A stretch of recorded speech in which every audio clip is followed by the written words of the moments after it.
When I was 17, my dad stood in our living room, pointed at the diaper bag by the door, and said, "Under my roof, you babysit when we need you. If you don't like it, you can get out." I had an AP exam the next morning. I said no. He chose get out. He packed my things into trash bags and dropped me at a friend's house, all because I refused to be his unpaid, full-time nanny for my little half-siblings.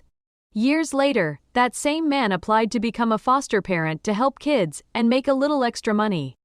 He walked into a licensing interview confident, until he saw me sitting on the other side of the table with a badge that said Child Welfare Caseworker. This is how the daughter he kicked out for refusing to babysit became the person who blocked him from ever being paid to do it. When people ask why I became a child welfare caseworker, I usually give the professional answer. I say things like, I care about vulnerable kids, and I wanted to make a difference. Both of those are true. But the less polished truth is this: I was tired of watching adults use children as free labor, emotional support, and excuses. I grew up as one of those kids. My name is Kayla. I'm the oldest daughter of my dad's first marriage, and the oldest child in his second. Which is a fancy way of saying, I was the built-in babysitter nobody asked if I wanted to be. My parents split when I was 10. The divorce itself wasn't a surprise. They'd been fighting for as long as I could remember about money, about chores, about my dad always needing space and my mom always doing everything. What surprised me was how quickly my dad moved on. Within a year, he had a new girlfriend, Lisa. Within 2 years, she was pregnant. Within 3, they were married, living in a house across town with a nursery painted yellow. By the time I was 15, there were 2 little half-siblings, Ethan, age 3, and Mia, barely 1. They were cute. Chubby cheeks, big eyes, that toddler mix of chaos and charm.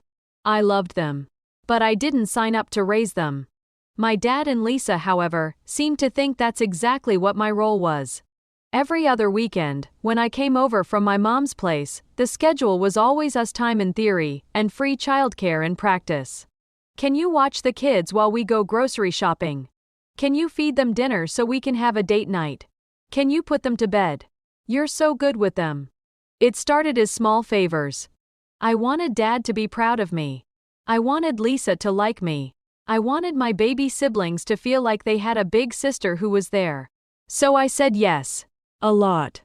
Gradually, can you babysit turned into you babysit, right? Weekends at Dad's became structured around their needs. If Ethan needed a nap, we stayed home. If Mia was teething, everyone's plans were cancelled. If Lisa wanted to sleep in, I woke up with the kids. I'd watch my friends' Instagram stories, movies, mall trips, normal teenage stuff while I heated up chicken nuggets and wiped applesauce off the floor. When I complained, Dad said, "You only see them a few days a month. This is how you bond." My mom, exhausted from working 2 jobs, said, "At least he's involved now. A lot of dads just disappear. Suck it up for your brother and sister." So I did. Until junior year. Junior year was supposed to be my year. I'd loaded up on honors classes, joined the yearbook committee, and taken on a part-time job at a coffee shop to save for college application fees. For the first time, my weekends felt like they might belong at least partially to me. Colleges started sending brochures. My guidance counselor, Mr. Hall, told me I had a real shot at scholarships if I kept my grades up. I went home that day buzzing with possibility. At my mom's apartment, I showed her the pamphlets. She looked tired but tried to be supportive. "I want better for you than this," she said, waving at our cramped living room. "If anybody can get out, it's you." The next weekend at Dad's house, I tried to bring up college. He was half watching a game, half scrolling his phone. "I got some information about state schools," I said. "They have a good social work program.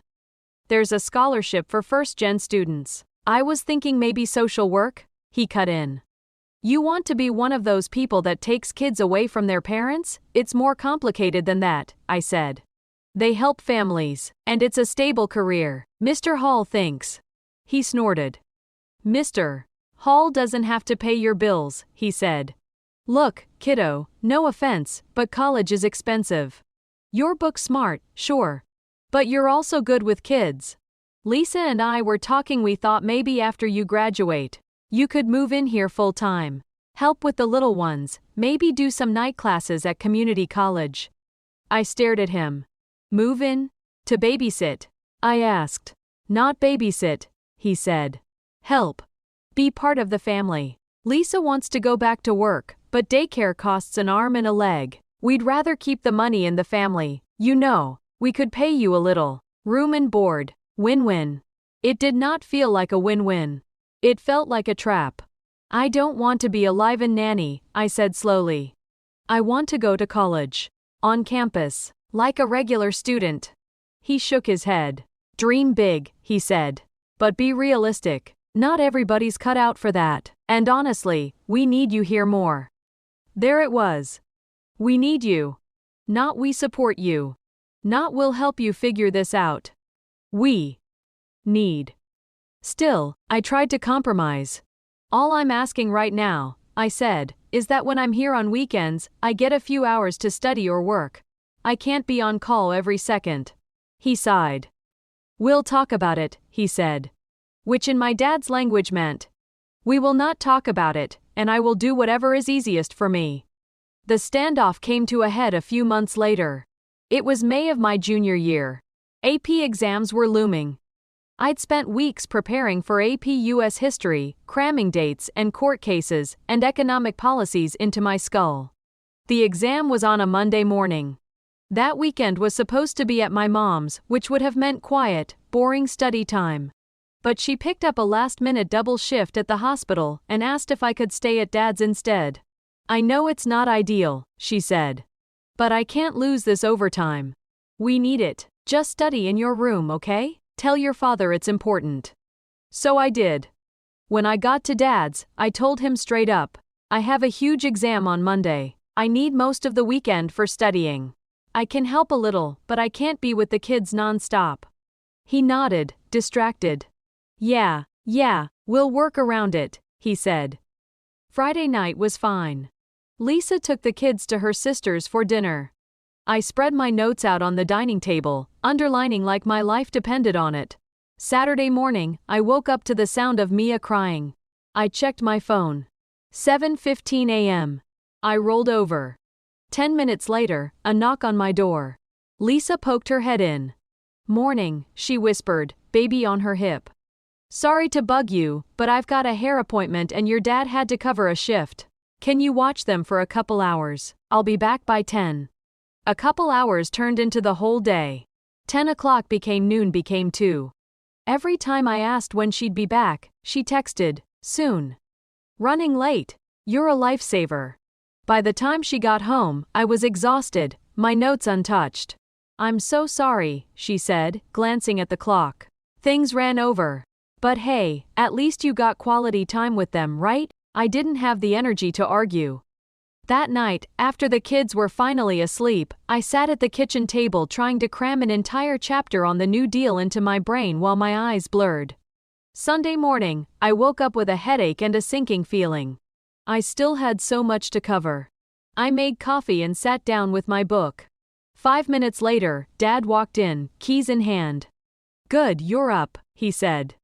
Lisa picked up an extra shift at the restaurant. I told her you'd handle the kids until I get back from work. No, I said. He frowned. What do you mean no? He asked. I mean I can't, I said. I have this exam tomorrow.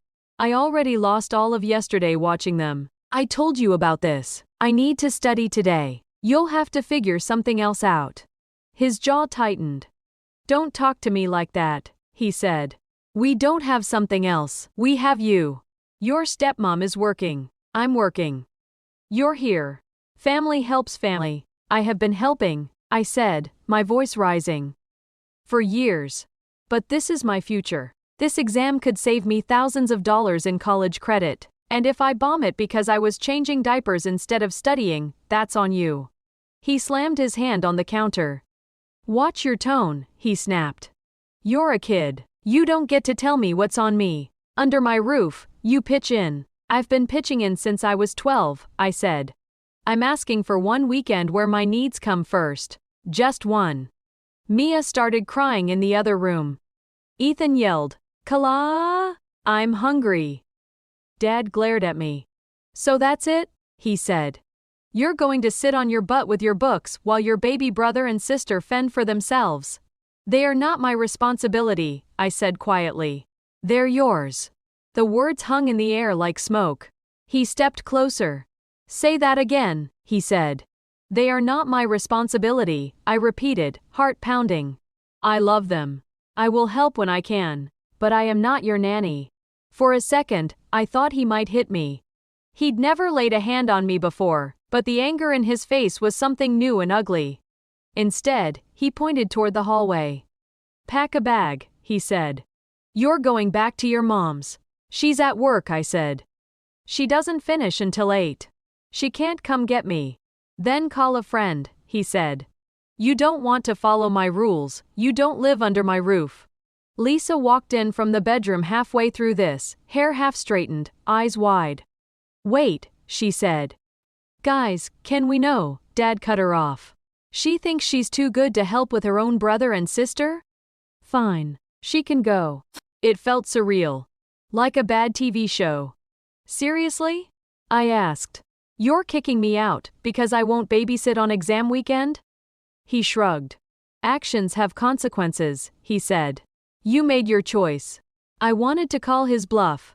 But he was already grabbing trash bags. He tossed them into my room. "Pack up what you need," he said. "I'll drive you to wherever you're going." In a daze, I stuffed clothes and books into the bags. I texted my best friend, Jenna. "Emergency," I wrote. "Can I crash at your place? Dad's kicking me out." She replied in seconds. "Of course, my mom says it's fine. We'll pick you up if we have to." I told my dad that. He nodded, jaw still tight. "I'll take you," he said. "You're still my responsibility until you're 18 technically." I almost laughed. Technically. He dropped me at Jenna's house without saying goodbye. As I got out of the car, he said, "Call me when you're ready to apologize and act like part of this family again." I shut the door. I did not call. I took the AP exam the next day. I was tired and stressed and emotionally wrecked, but I passed. Not with a perfect score, but high enough to earn credit. I moved in with Jenna and her mom for the rest of the school year. My mom was furious when she found out what had happened. At him for kicking me out. At herself for not being able to afford a bigger place where I could stay full-time. She offered to fight it, go back to court, demand child support, all of it. I said no. I didn't want another drawn-out war. I wanted distance. With Jenna's mom's help, I finished high school. Worked extra shifts. Saved what I could. Applied for more scholarships. By some miracle and a lot of work, I got into the state university I'd wanted, with enough financial aid to make it barely possible. The night before I left for college, my dad texted. "Good luck tomorrow," he wrote.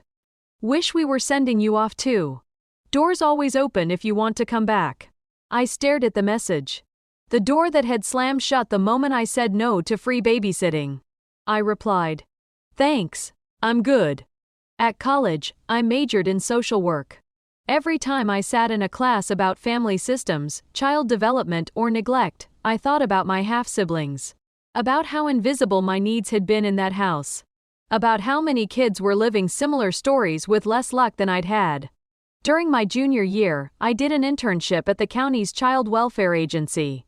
It was exhausting and heartbreaking and infuriating. I loved it.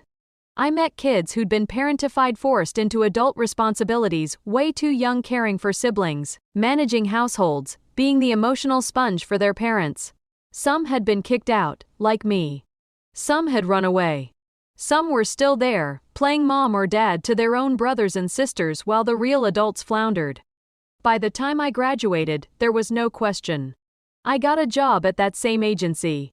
I became a caseworker. I saw the worst of people. Addiction. Violence. Neglect. But I also saw resilience. Teenagers taking care of themselves, going to school, finding part-time jobs, fighting for something better. I recognized myself in them. I didn't tell my family much about my work. My mom was proud but worried. My dad mostly pretended it didn't exist. We spoke maybe twice a year. Once at Christmas. Once on my birthday, if he remembered. He and Lisa had another baby, a little girl named Hannah. They posted family photos on Facebook. Matching outfits. Pumpkin patch trips. #blessed captions. I clicked like sometimes. Mostly for the kids' sake. I visited once or twice, always on my own terms. Short, neutral, surface level. I didn't babysit. Not because I didn't love those kids. But because I needed them to see me as more than the help. Fast forward 5 years. I was 27, burnt out but committed, when my supervisor dropped a new file on my desk. Licensing referral, she said. Couple wants to be certified as foster parents. On paper they look okay. But there are some personality flags. They requested our county because they said they have experience with kids and plenty of room. Thought you might be a good fit to do the home study. I opened the folder. Saw the last name first. Lawson. My stomach clenched. Applicant names, Michael and Lisa Lawson. My father and stepmother. For a moment, I thought it was a joke. Then I saw the address. Their house. The same one I'd been kicked out of 10 years earlier. There was a sticky note clipped to the top. FYI, they mentioned the wife's stepdaughter works with kids and would vouch for them if needed. I laughed. Out loud. My supervisor raised an eyebrow. You know them, she asked. I'm their daughter, I said. Or was, depending on who you ask. She winced. Oof, she said.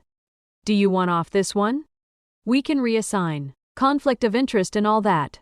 I thought about it. Ethically, I knew we'd have to disclose the relationship. Legally, there were rules.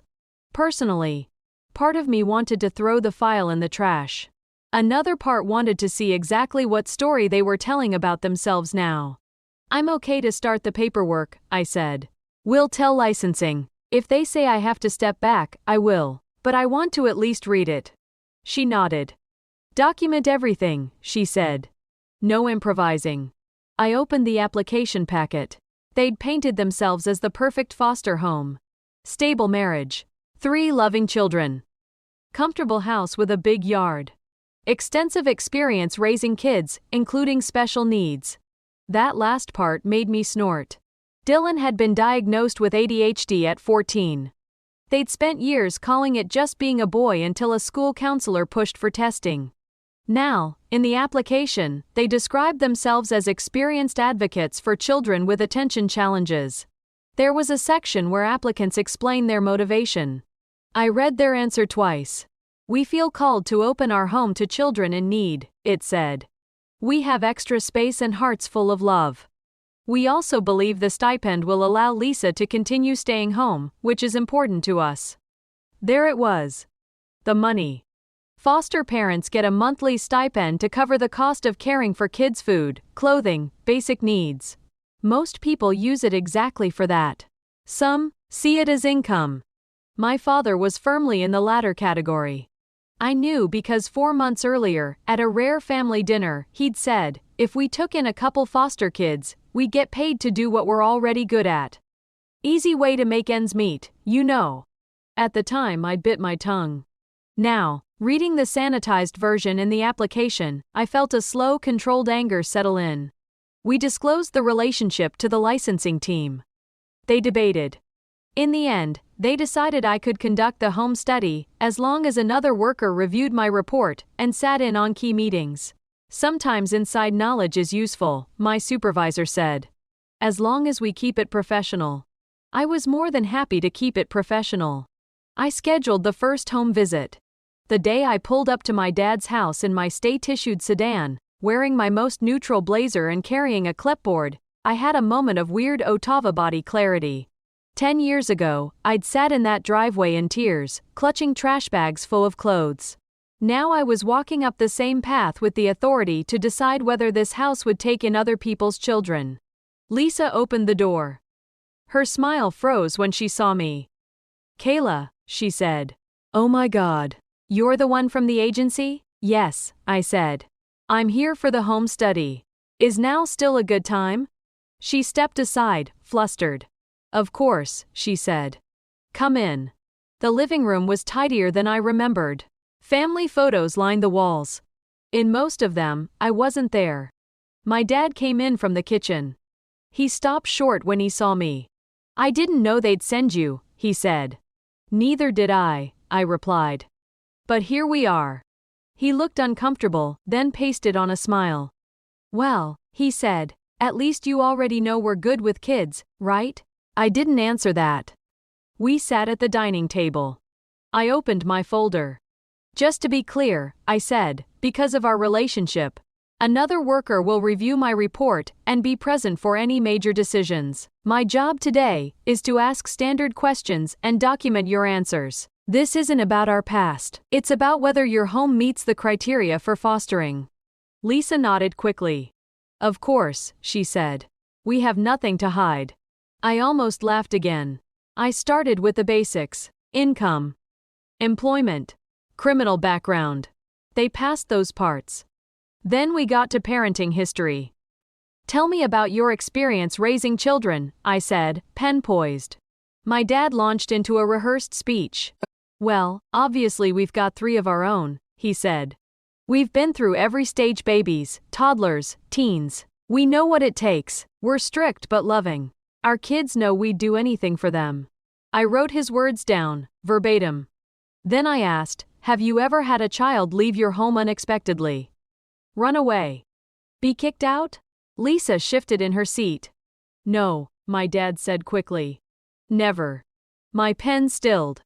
I looked up. "That's not accurate," I said. "You kicked me out at 17 for refusing to provide childcare." He flushed. "That was different," he said. "You were almost an adult. And you left on your own. You told me to pack my things and get out because I wouldn't babysit on exam weekend," I replied evenly. "That's not leaving on my own. That's being removed." Lisa jumped in. "We were overwhelmed," she said. "The kids were little. Money was tight. We didn't have support. We made mistakes." "That may all be true," I said. "But for the purposes of this assessment, I need accurate history. I'll mark that there was one prior incident where a minor child was asked to leave the home following conflict over caregiving duties." My dad bristled. "You're really going to put that in there?" he asked. "Over one fight? You never let anything go." "This isn't about grudges," I said. "It's about patterns. One documented incident might not disqualify you on its own. But minimizing it does not help your case." We moved on. I asked about discipline. "How do you handle misbehavior?" I said. "Timeouts," Lisa said. "Loss of privileges. We don't hit." I knew that was technically true. My dad didn't believe in physical punishment. He believed in emotional leverage. I asked about childcare responsibilities. "With 3 kids, and both of you working at different times," I said, "how do you plan to ensure foster children are supervised and their needs are met? Who will be the primary caregiver?" "Me," Lisa said. "I'm home most of the time. And the older kids help. They love helping. It's good for them. It teaches responsibility." Older kids meant Dylan, now 21 and still living at home, and Hannah, 13. "Can you clarify what helping means?" I asked. "How many hours a week, approximately, would you expect them to be solely responsible for younger children?" My dad shrugged. "We don't clock it," he said. "Everyone pitches in. That's family." I wrote, "Relies heavily on older children for caregiving, unable/unwilling to quantify time expectations." We toured the house. The bedrooms were adequate. There was space for another child. The kitchen was stocked. On the surface, everything looked fine. But my job wasn't just to count beds. It was to assess capacity. Emotional. Financial. Practical. Over the next few weeks, I conducted separate interviews with the kids. Agency policy. I met Dylan at a coffee shop. He was less cocky than I remembered. More tired. "So, foster kids, huh?" he said. "Mom's on this big save the children kick. Dad's mostly excited about the stipend." He said it with a half-joking tone. I didn't laugh. "How do you feel about it?" I asked. He shrugged. "I don't know," he said. "Part of me thinks it's cool. Part of me knows they'll dump most of the work on me and Hannah. They always do. Do you feel like you had to take on a lot of responsibility when you were younger? I asked. Oh yeah, he said.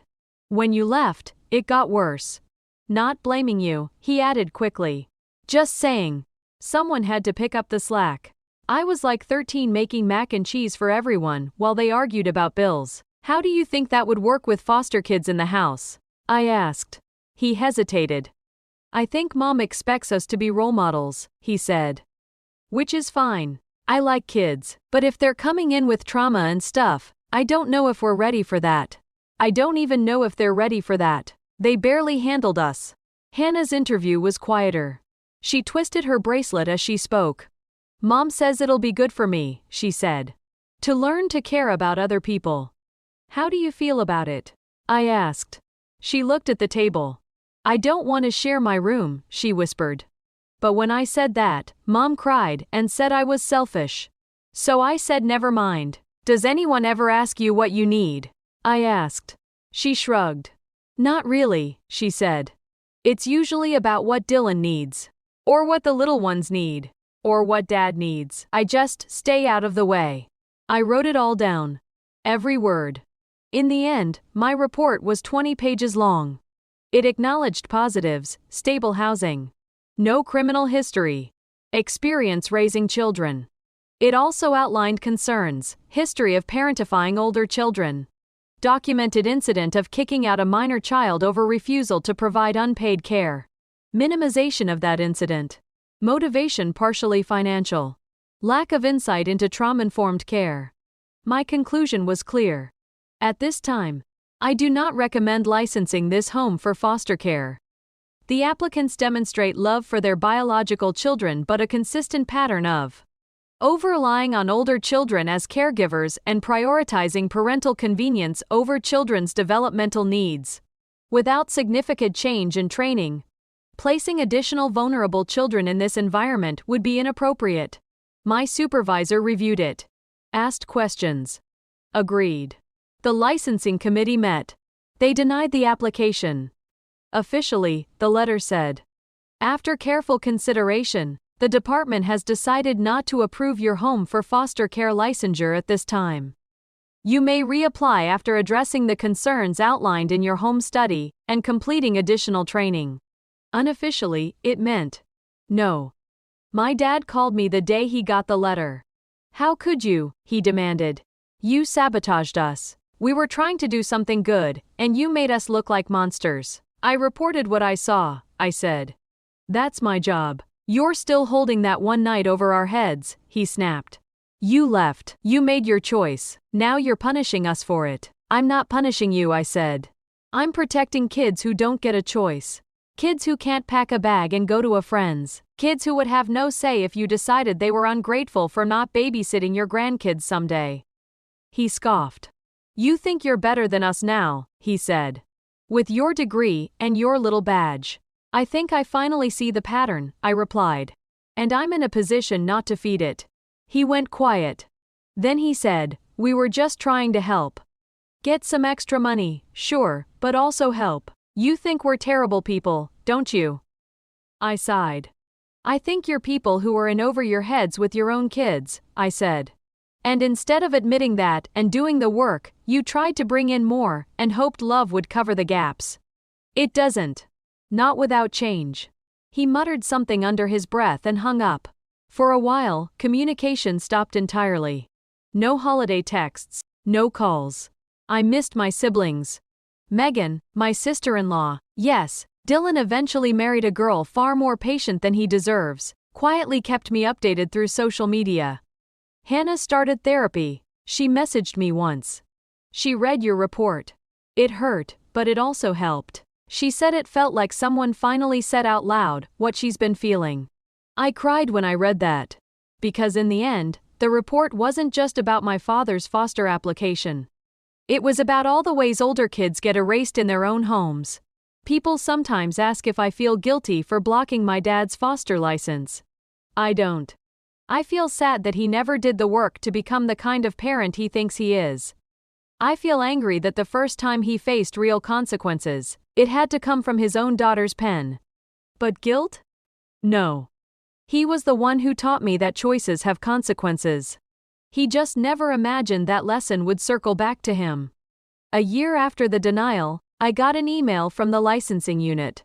FYI, it said, the Lawsons have not reapplied. They completed one training but did not follow through on the corrective plan. In other words, when faced with the option to change or give up, they chose giving up. Just like the night he kicked me out, rather than learning how to be a parent to both a teenager and toddlers at the same time. The difference now was that his decision didn't wreck my life. It just kept him from wrecking someone else's. If you're listening to this and you've been the built-in babysitter, the third parent, the teenager who got treated like a free nanny instead of a child with your own future, I want you to hear me. You are allowed to say no. You are allowed to choose your exam over someone else's date night. You are allowed to protect your own path, even if the people who should have done that for you call you selfish. Dad kicked me out for refusing to babysit. He told me, under my roof, you work for family or you're out.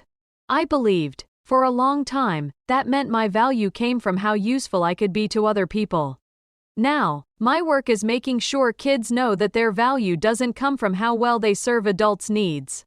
My revenge wasn't getting my father's application denied. That was just doing my job.